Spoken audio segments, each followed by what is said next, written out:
Here we go again. So Killester is the only club in the whole of Ireland with a team in both the men's and women's top flights at the moment. It's been quite a while as well since any other club managed that. For Killester, it's the norm. And here's the bigger thing.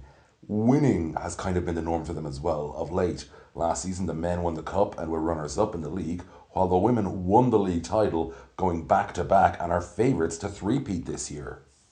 So what I didn't mention, in the little here we go and everything else, was that this is the two-leg journey, because even though it's in Dublin, you know, because people who come to this channel, they think, Ireland is tiny, it's easy to go around, and it is, but even in Dublin there is real transit, so, you know, it's a bus to a train, and it's a long bus, and it's a long train, you know, but, so it's worthwhile. But it's rare I get both that they are having a double header for Killester and it's a Saturday where I'm not on a commentary job. So this has just been beautiful serendipity, taking care of it. And now we're going to see two teams play basketball.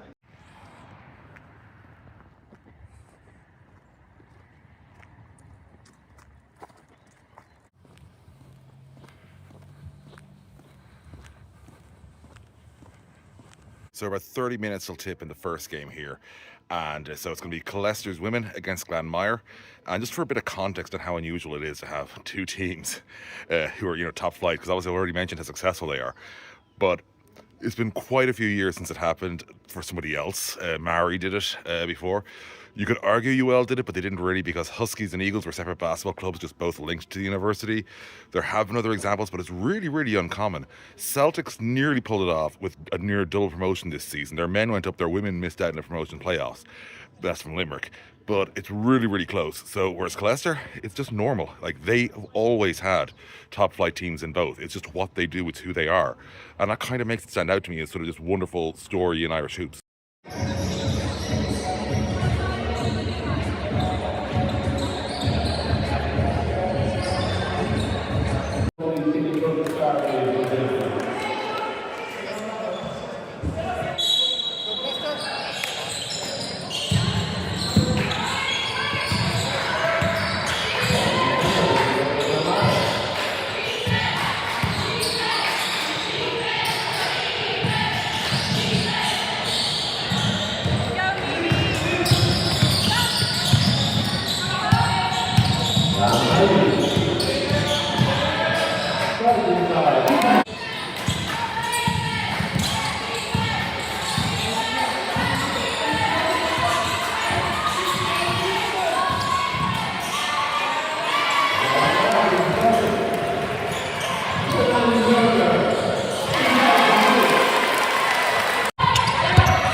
So Mark, very tight first half, then it really opened up. Like, what did you change up there to blow this game open, really? Nothing really changed. We were a bit out of sorts and out of rhythm in the first half. We didn't quite win the battle, so we talked about second half, simple stuff. We said we ran the ball a little better, we didn't get beat on so many of their screens. And yeah, we just did a better individual job. Really good.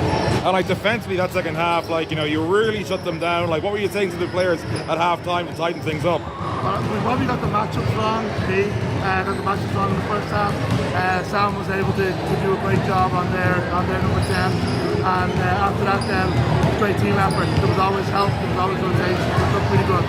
And about Sam, like, the floor seemed to open up for her a lot in the second half. Were you changing your sort of plans there, or how did you change things up? No, we stuck with what we were trying to do in the first half. We just made a couple more shots. You know, that whole thing. You make shots, you win. Great stuff. And the last one I want to ask you, because of course it's a double header day, and we've got one of them behind you. For you, will you still be thinking about this game when you're watching now, the men's team afterwards, or how's your brain going to be functioning for the next game like? No, I'll enjoy this one. I enjoyed that. I'll put that out of my mind, and I'll sit down and relax, and hopefully the lads can do a good job, and Josh gets a good game against his own team. Yeah, but obviously physical one out there today. How did it feel playing it?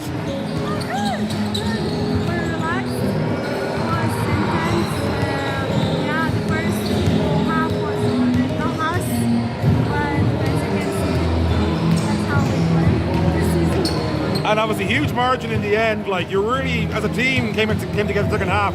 Did you feel you guys were getting better as the game wore on? Well, yeah, maybe, but we didn't start quite well. So if we would start like last week, we had a full game, the same energy. We just didn't start very well, I would say. But yeah, you're right. And obviously it's sort of a surreal situation because obviously double header today, so you're up first. Will you stay watch the men, or do you got to go home, look after this one, and what's the plan? We support guys. Of course, we hope they win with same energy today, and yeah, we celebrate after. And like for you, like this season, like how are you feeling with the team as a whole? Oh, yeah, we're quite good. We're getting there still. We started quite late, but yeah, we're getting there. We're not fully prepared, I would say, but we're step by step will be better. So big win for the women there. Frankly, a lot bigger than I expected coming into this. But there's a really tasty one up next. Dublin derby, Killester against Éanna. These are always big enough on their own, but you throw in that Josh Wilson was an Éanna player for years, like kind of Mr. Éanna on the floor, part of their title-winning team a couple of years ago. Now he's with Killester, so gonna be tasty.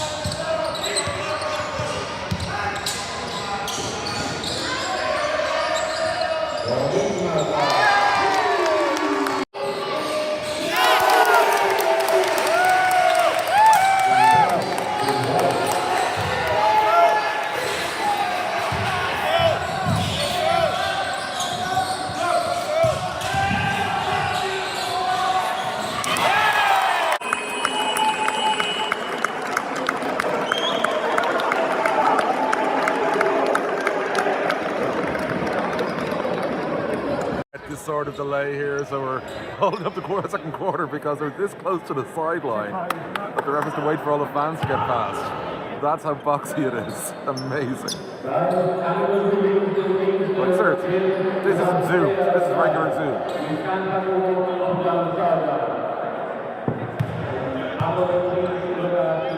It's close to the action, and there's this, like.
half-time here in the men's game, it has been tasty. As much as a 17-point lead at one point there for Éanna, went all the way down to 5 at the half, and also, let's just say every time Josh Wilson has made a mistake, the Éanna fans have been treating it like they've just won a championship. Pretty wild.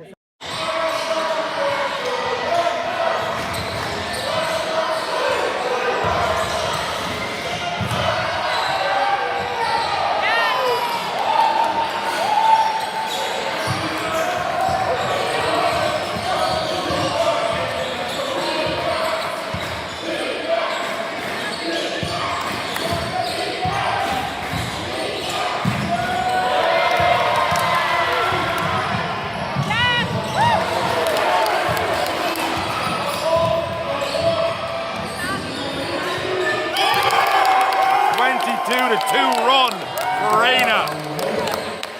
New game high lead.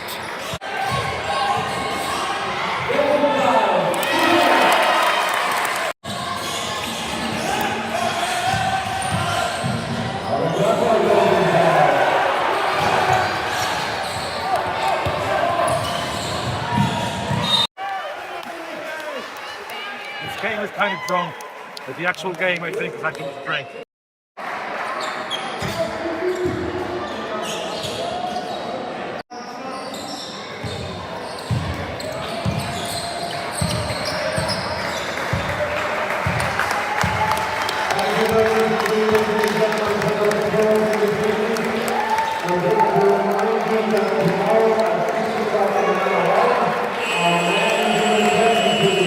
Obviously the performance you wanted, but where do you feel things could have gone better for you? Defense a little bit poor, mostly there. We started off probably, as you can hear, they were the more aggressive team there.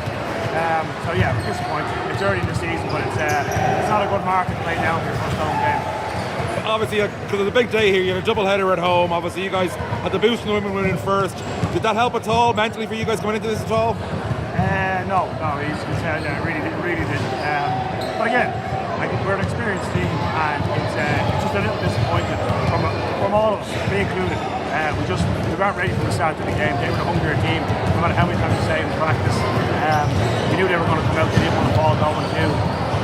Disappointed, but we couldn't get the job done. The defense went important. That caused us. And it's going to be a bit of mind games from them and their fans with Josh. Did that impact you guys at all?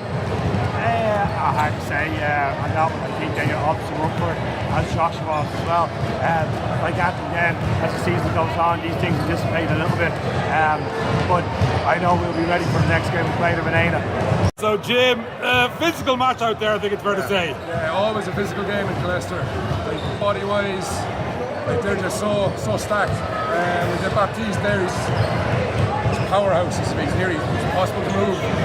Playing post, all big bodies in the guards as well. Like, but I think we matched up well. Like, our starting 5 is big, their starting 5 is big. Yeah, just a physical game all around, really. And like, it looked like you guys had a bit of a point to prove early there after last week's performance. Was that an accurate way of looking at it? Yeah, like we it was a focus point all week that we had to try one up ourselves from last week's loss. Coming here, especially after losing last year in the semi-finals, I think everyone had a bit of a point to prove. Everyone was kind of riled up for the game all week long. So I think we proved that we can win these games. We were able to do well. So. And like with yourself, because obviously you're having to go heavy both ends. Do you find you're working your way more into this sort of this new rotation they've got? The way you're being rotated this year, you're being asked to do a lot more on both ends. Obviously, there's no other pure big on the bench. Do you feel you're adjusting well to that? I'm adjusting well to it. Like last year, I was sick for half the season. Yeah. So this year, fitness is coming back. I've noticed myself, like I'm able to go up and down a lot more. And if I'm coming off, it's only for a few minutes, then I'm going back in. But adjusting to it well, I think. Trainings are very focused on getting up and down for myself. Crashing the boards, trying to crash the boards. So, but yeah, I feel like I'm adjusting to it well. And lastly, obviously, it was a Josh Wilson derby. There seemed to be a bit of mind games here. Would that be a fair reflection of what you guys are doing? Yeah, there was a lot of talking going back and forth with Josh, but no bad blood though. Like he was practices last year, everyone was talking back and forth with Josh, even in the games. So I think no bad blood, but yeah, there was a lot of talk going on, but healthy talk. One win, one loss for Killester in double header here. quite a drunken, glorious, physical brawl of a second game. It was great fun to watch as a neutral. But yeah, it's extraordinary to see, like, great crowd as you saw, great atmosphere, and like, for both teams in both divisions, like, men's and women's. Just phenomenal stuff. Really enjoyed it. Now I need some liquid refreshment. That's more like it. So yeah, hope you enjoyed this. If you haven't already, please subscribe. And of course, be sure to check out a game wherever you are. Just launch it.